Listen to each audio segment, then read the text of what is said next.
Secretariat മാർച്ചിലെ പുതിയ രണ്ട് കേസുകളിലും യൂത്ത് കോൺഗ്രസ് സംസ്ഥാന അധ്യക്ഷൻ രാഹുൽ മാങ്കൂട്ടത്തിന് ജാമ്യം. ജുഡീഷ്യൽ ഫസ്റ്റ് ക്ലാസ് മജിസ്ട്രേറ്റ് കോടതിയാണ് ജാമ്യം അനുവദിച്ചത്.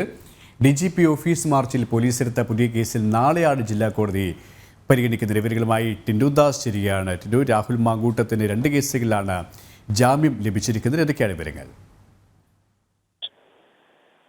KP യൂത്ത് കോൺഗ്രസ് സംസ്ഥാന അധ്യക്ഷൻ രാഹുൽ മാങ്കൂട്ടത്തിനാണ് പുതിയ 3 കേസുകൾ രണ്ടിടത്തിൽ ജാമ്യം ലഭിച്ചത്.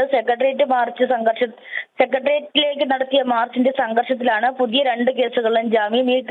ഈ കേസുകൾ Thiruvananthapuram cantonment police station, museum police സ്റ്റേഷനുമാണ് ഔദ്യോഗികമായി ഇന്ന് രാവിലെ പൂജപ്പുര സെൻട്രൽ ജയിലിലെത്തി രാഹുലിനെ ഈ കേസിൽ അറസ്റ്റ് ചെയ്തത്. അതേസമയം DGP ഓഫീസിലേക്കുള്ള മാർച്ചിലെ സംഘർഷങ്ങളെയും അതോടൊപ്പം തന്നെ നിലവിൽ സെക്രട്ടേറിയറ്റിലേക്ക് നടത്തിയ മാർച്ചിൽ കഴിയുന്ന കേസിന്റെയും ജാമ്യാപേക്ഷ നാളെ കോടതി പരിഗണിക്കും.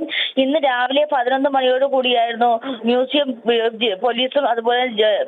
പോലീസും കണ്ടോൺമെന്റ് പോലീസും ജയിലിലെത്തി രാഹുലിനെ 11 മണിയോട് കൂടി തിരുവനന്തപുരം വഞ്ചിയൂർ കോടതിയിൽ ഹാജരാക്കിയത്. അതിനുശേഷമായിരുന്നു ഈ 2 കേസുകളിലും ജാമ്യം ലഭിച്ചത്. നിലവിൽ 2 കേസുകൾക്കാണ് ജാമ്യം ലഭിക്കാനുള്ളത്. എന്തായാലും നാളെ രാഹുൽ മാങ്കൂട്ടത്തിന്റെ ജാമ്യം പരിഗണിക്കും. ഇവിടെ സൂചിപ്പിച്ചതുപോലെ തന്നെ 2 കേസുകളിലാണ് ജാമ്യം ലഭിച്ചത്. അനധികൃതമായ രാഷ്ട്രീയ പകപോക്കൽ ആണ് ഈ അറസ്റ്റ് നടപടിക്രമങ്ങൾ എന്നുള്ള വിമർശനമാണ് യൂത്ത് കോൺഗ്രസും ഇപ്പോൾ ഉന്നയിച്ചുകൊണ്ടിരിക്കുന്നത്. ഏതായാലും ഈ പോലീസിന് വലിയൊരു ആഘാതം തന്നെയായിരിക്കുകയാണ്, സർക്കാരിന് വലിയ ആഘാതം തന്നെയായിരിക്കുകയാണ് ഈ ഒരു ജാമ്യം അനുവദിച്ചതല്ലേ? തീർച്ചയായും രാഹുലിന് ജാമ്യം നൽകാതിരിക്കാൻ സർക്കാരിന്റെ ഭാഗത്തു നിന്നും പല രീതിയിലുള്ള ആരോപണങ്ങളും കോടതിയിൽ ഉണ്ടായിരുന്നു. ഈ രാഹുൽ മാങ്കൂട്ടം നയിച്ച സെക്രട്ടേറിയറ്റ് മാർച്ച് അതിലെത്തിയ പ്രവർത്തകരെല്ലാം തന്നെ പോലീസിനെ മർദ്ദിക്കണമെന്ന ഉദ്ദേശത്തോടു കൂടിയായിരുന്നു എത്തിയത്. അതോടൊപ്പം തന്നെ കയ്യിൽ പട്ടിക പോലുള്ള വടികഷ്ണങ്ങൾ കരുതിയിരുന്നു. ഈ വടികഷ്ണങ്ങൾ ഉപയോഗിച്ചുകൊണ്ടാണ് പോലീസിനെ മർദ്ദിച്ചതും പോലീസിന്റെ വാഹനങ്ങൾ തല്ലി തകർത്തതും പൊതുമുതലുകൾ നശിപ്പിച്ചതും തുടങ്ങിയ കാര്യങ്ങളാണ് കോടതിയിൽ പോലീസ് രാഹുലിനെതിരെ തെളിവ് നൽകിയിരുന്നത്. അതോടൊപ്പം തന്നെ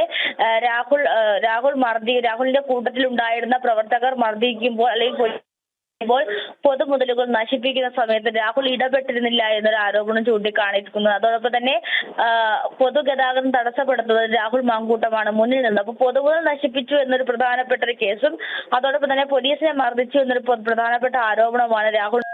ഇതിനൊക്കെ വ്യക്തമായ ദൃശ്യങ്ങൾ മാധ്യമങ്ങളിലൊക്കെ സംപ്രേഷണം ചെയ്ത ദൃശ്യങ്ങൾ പോലീസ് കോടതിയിൽ ഹാജരാക്കിയിരുന്നു. ആ ഒരു അടിസ്ഥാനത്തിലായിരുന്നു നിലവിൽ നേരത്തെ ഉള്ള സെക്രട്ടേറിയറ്റ്